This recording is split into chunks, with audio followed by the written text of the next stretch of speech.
খেলা দেখে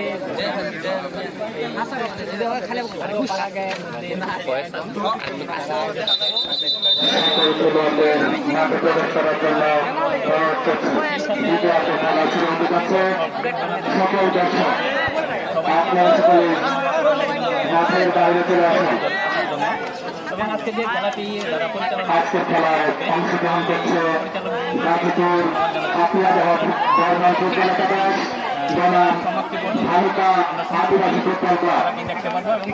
সকল দর্শকদের মাঠের বাইরে আসার জন্য অনুরোধ করছি।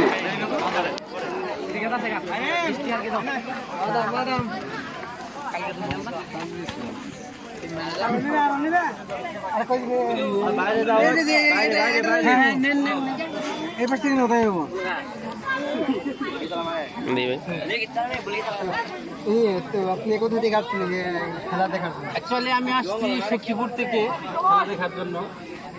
আজকের খেলা গাজীপুর বর্মন একাদশ বনাম ভালুকা বর্মন একাদশের মধ্যকার যে তৃতীয় ম্যাচ। আজকে আর দুবার চারা আদিবাসী ফুটবল টুর্নামেন্ট 2025-এর তৃতীয় ম্যাচ। আমি যতদূর আশা করেছিলাম দর্শক আসলে কানায় কানায় ভরে গেছে। এখনো পর্যন্ত আমার মনে হয় 10 থেকে 15,000 দর্শক মাঠে উপস্থিত আছে, আরও আসছে। তবে এখনো পর্যন্ত ফুটবল একাদশ এগিয়ে আছে এবং ভালুকা ফুটবল একাদশ তারা 1-0 গোলে পিছিয়ে আছে। আরো জমকালো খেলা আমরা দর্শকদের মাধ্যমে বাইরে পাঠিয়ে দিন।